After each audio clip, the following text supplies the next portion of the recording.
A look at the history of Woody Home for Services, a 100-year-old African-American-owned funeral home in Orange, New Jersey. Next on Carpe Diem.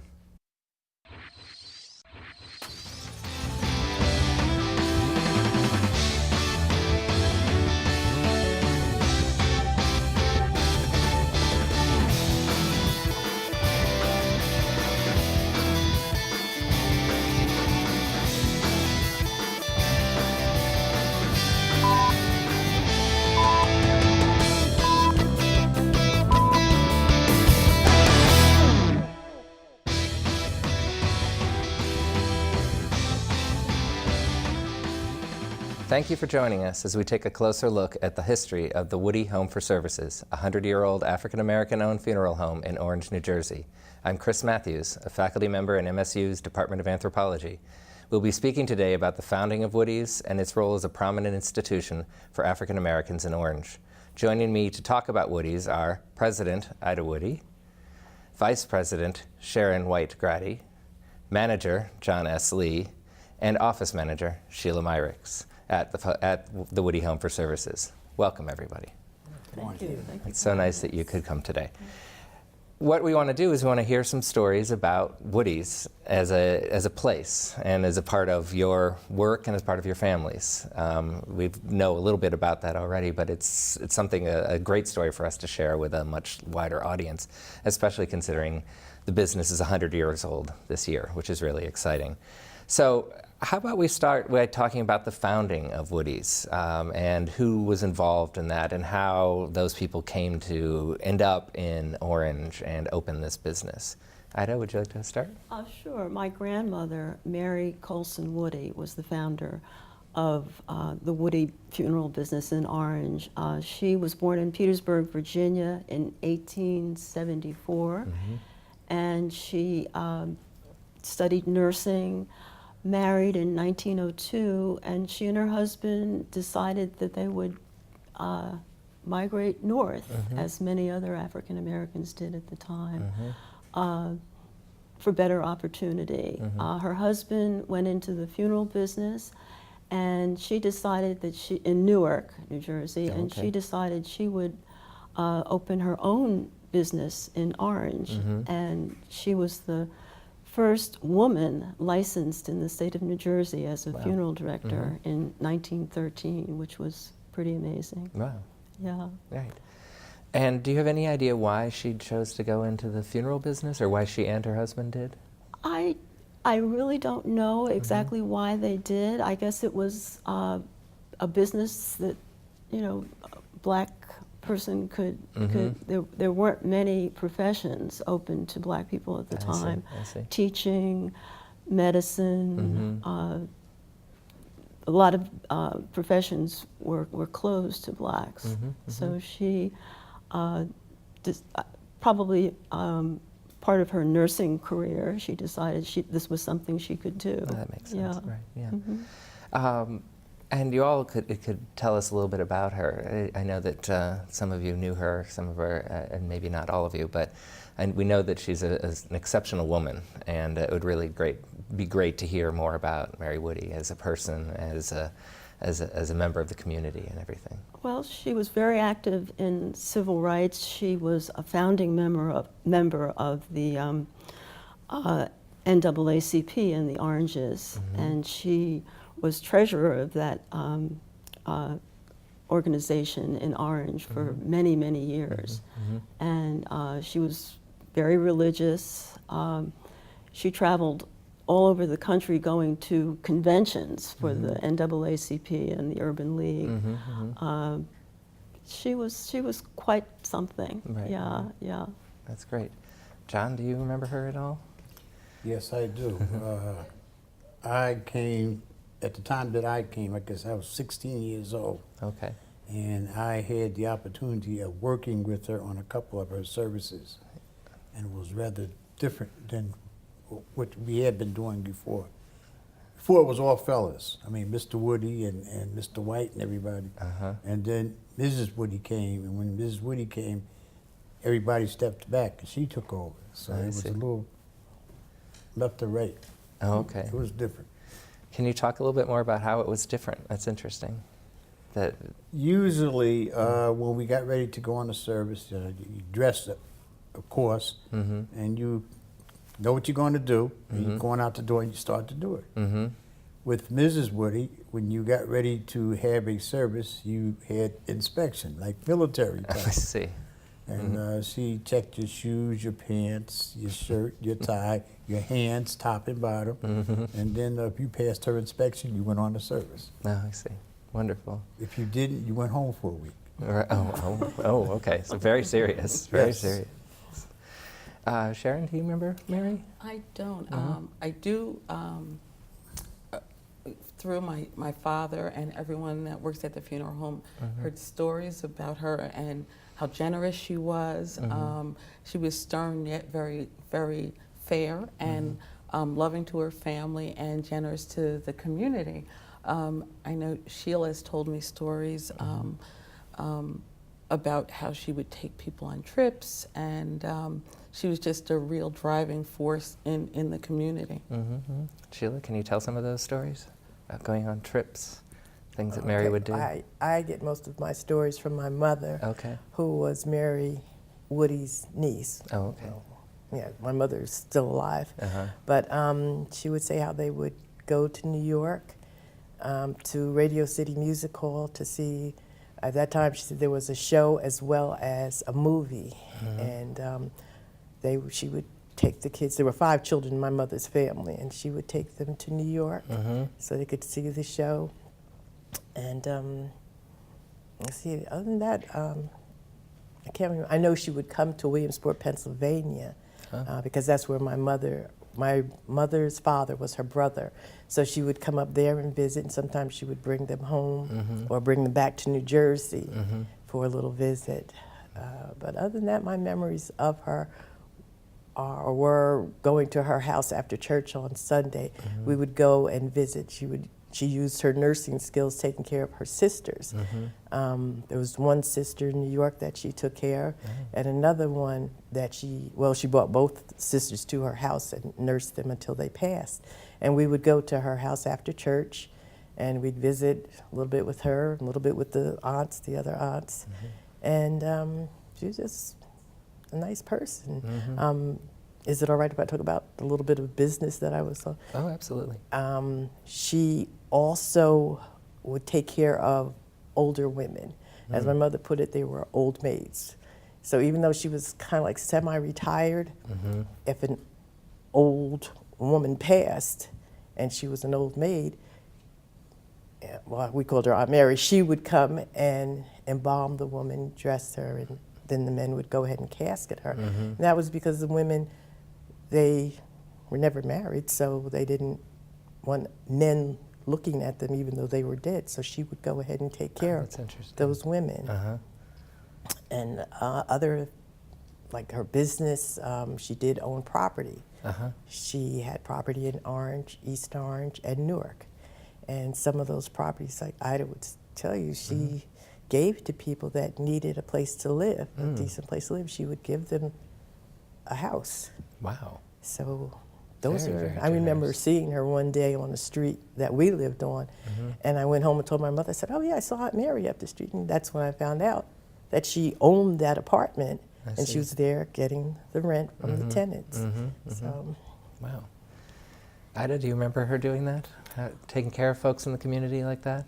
No, I don't remember that, but I would, my high school was near her home, and I would walk past her house when I was in high school, and sometimes I'd go in and talk to her, and she'd tell me about her ancestors who were slaves. Oh, wow. And she told me one story that I remember that I guess it might have been her grandmother or great-grandmother who was a slave, and the mistress of the house would teach my grandmother's grandmother to read, and if anybody came in, you know, they'd put the book in the hide it so that, because it was against the law to teach black people to read. Yeah, Right. I remember that story really vividly. Yeah. Right. She was a strong lady. Yeah, that's what it sounds like. She was very, very strong, very, very,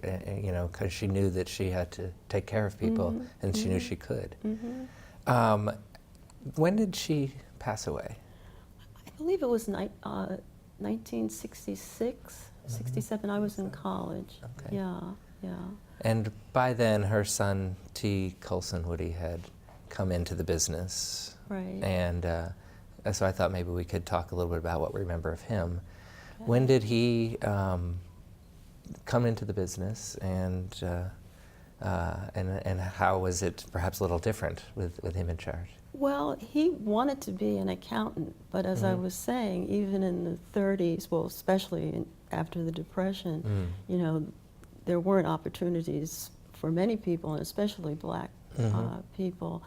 And so he had a family, and he decided to go into his mother's business, and that's how that came about. That's right. And then when did he do that? That was in the 30s? He must have started right after he graduated from, he went to business school, and then he went into his mother's business. Oh, yeah. okay. Great. Since he's closer to our present, Sharon, do you have any stories about T. Coulson Woody you want to share with us? Well, I do remember him. I remember him I remember his pipe. He smoked a pipe, and I thought he was just the most, I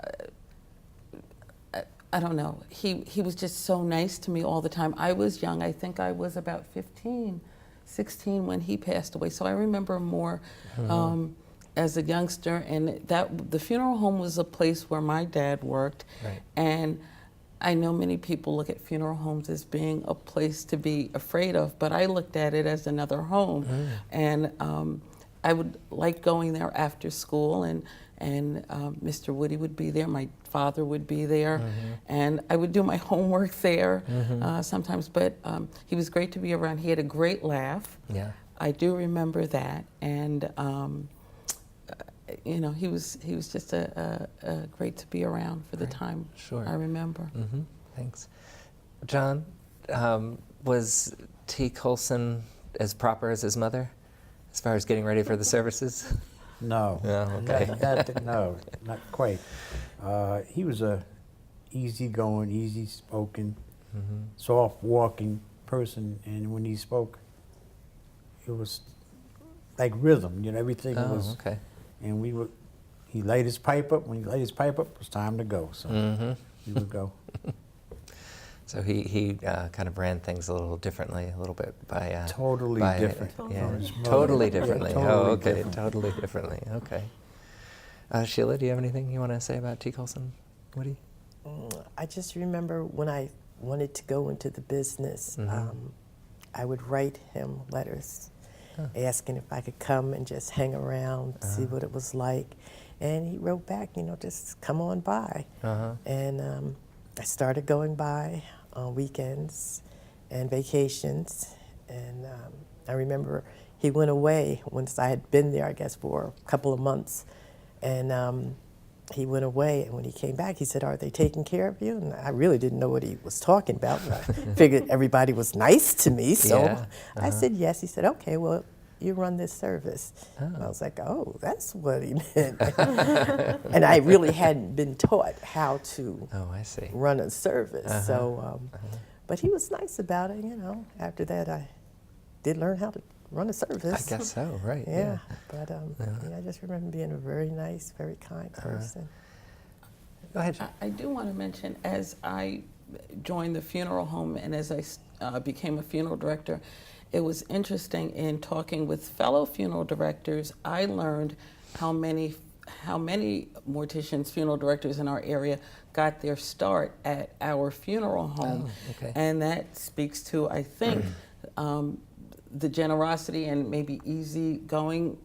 It can be a very competitive business, but I think Mr. Woody always wanted to give others a chance to start a business. So in becoming a funeral director, I learned that many funeral directors in the Essex County area got their start at our funeral home, and I think that's important. It's very important. Right. Ida, was T. Coulson Woody as active in the community as his mother? Oh, very. He was a first Okay. on the Board of Education in Orange, the Planning Board. He was very active in the NAACP chapter in Orange. He was very civic-minded, yeah. Was his activity in the NAACP, because he would have been sort of active in what we know as the civil rights era of the 1960s. Was there any specific work that he did during that time that maybe we should know more about? Well, no, he was just very community-oriented, and he helped people get jobs. He helped people. He paid for people's tuition. He really believed in education was the key to going further in life. Yeah. That is great. And then, while he was director, your father, Clifford White, was part of the business, but became a director or a partner in the business as well. Is that correct? Yes, my father joined the funeral home, I believe, in 1949, and became a funeral director, and they worked hand in hand, and I think my father wasn't quite as easygoing. Good cop, bad cop. Yeah, they were kind of the good cop, bad cop. I never worked with my father, but I've learned that he was probably a little bit stern, and but fair, I'm hoping. But they worked together, and they joined in. Mr. Woody brought him on as a partner, and I think the early 1970s. 1965. 1965, okay. I'm sorry. And they worked together very well, and they were the best of friends. And it's sometimes hard to work together and be friends together, but they were. And my father worked there until his passing. He was manager. John, do you want to tell us anything about Mr. White from your memories and Mr. White, experiences? he was right, was a little on the stern side. I see. But the thing that really amused me, that would set it off, was if he said for you to do something, and you hemmed and hawed and you stood there and you hesitated, Mr. Woody would come along and he would ask you what's the problem. And when you say, well, Clifford wants me to do such and such, such and such, and Mr. Woody would always say, if I don't do it, don't you do it. So that's how we handled it. Oh, I see. You know? So we got out a lot of things, and then of course Clifford would get a little angry with us, but we would get it done. Sheila, do you have any stories about Mr. White you want to tell? I guess he was a really nice person. Yeah.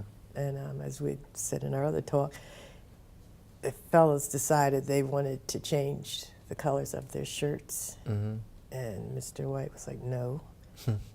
And they kept on. And finally, he told me, he said, as long as my name is Clifford White, we will wear white shirts. And until Mr. White passed, they wore white shirts on a service. And still do. Yeah, that's true most of the time. Ties might change, but the shirt is white. Oh, okay.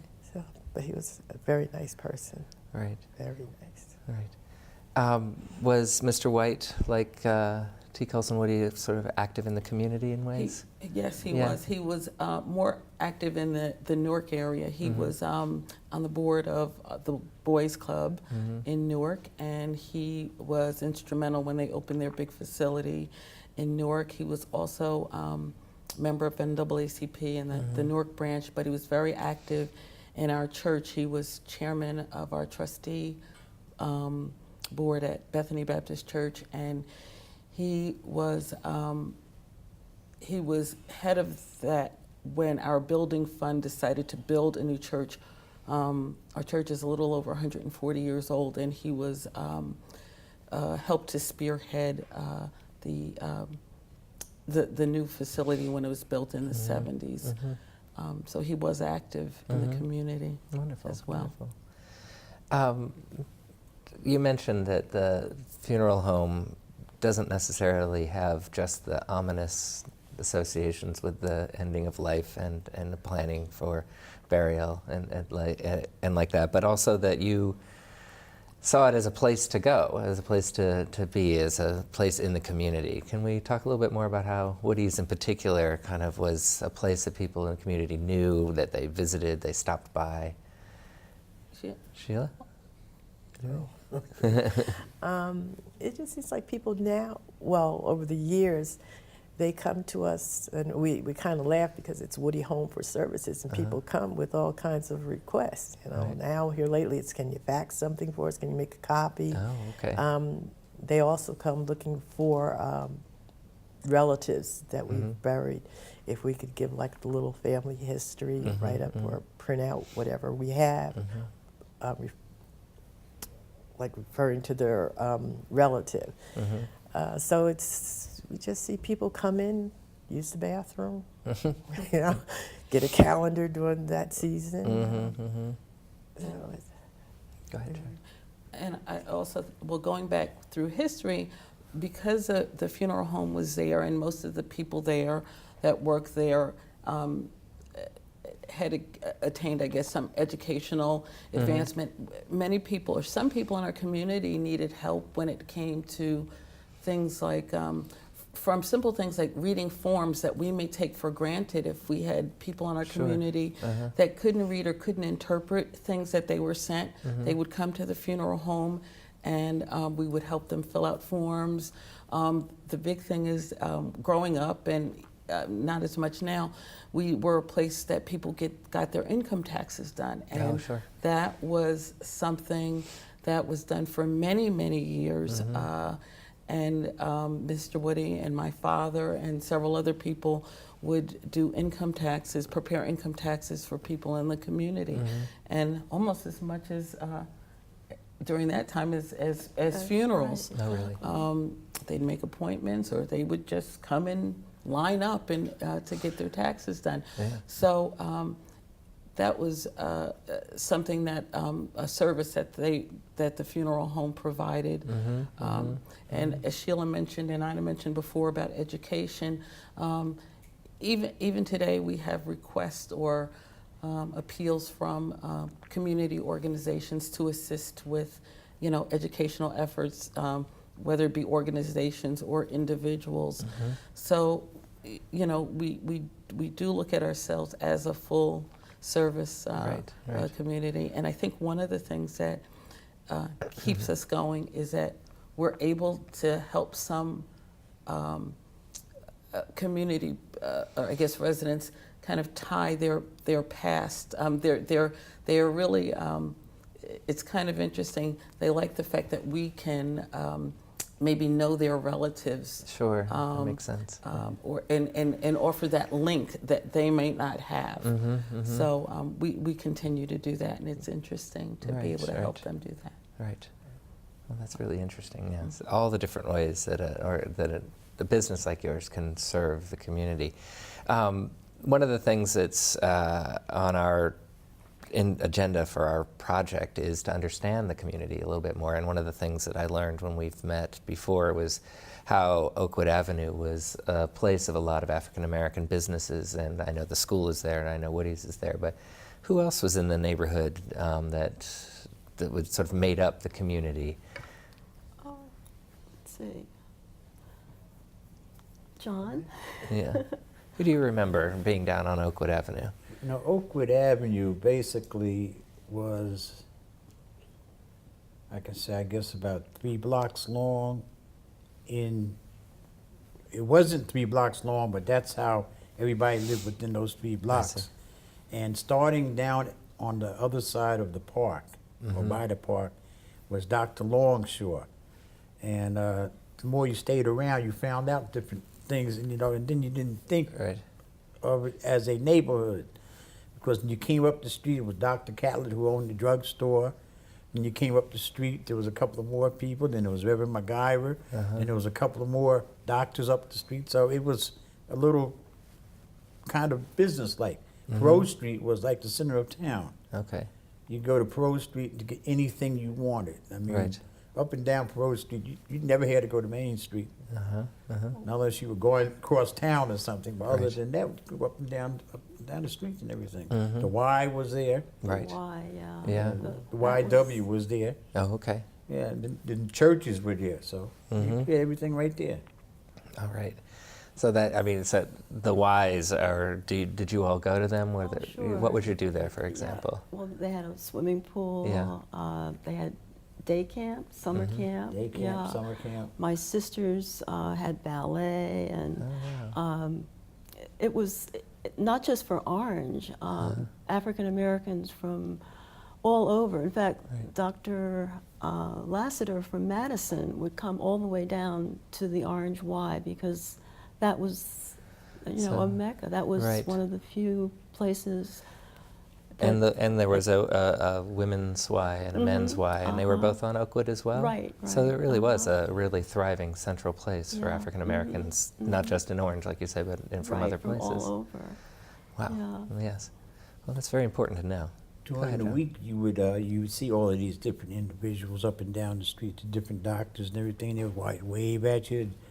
Doctors made house calls, and then come Saturday, things started quieting down a little bit. Sunday they would have church, and after church, the funeral home would be the first place they came, and they just came to see who you had. I see. The back door was left open, and they would just come in, turn on the lights, and keep right on going. Interesting. So it was rather interesting. So it was a way of keeping up with what's going on, And, yep, in a sense. That's fascinating.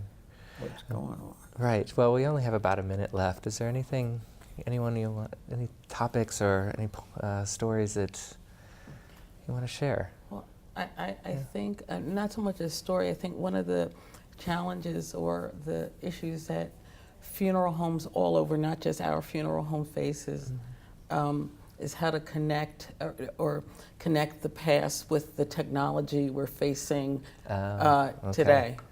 Because we're in a very different world. We deal with older people who may not be as technologically savvy and younger folks that are. So that's something that we have to face Okay. as a funeral home. Well, on that note, I'm sorry we have to close. Well, I've really enjoyed this conversation about the 100-year history of the Woody Home for Services. Thank my guests, Ida Woody, John Lee, Sharon White-Grady, Sheila Myricks. If you would like to learn more about this project or about other Carpe Diem episodes, you can write to us at the email address on your screen, carpediem@mail.montclair.edu, or call us at 973-655-5158. For Carpe Diem, I'm Chris Matthews. Thanks for watching.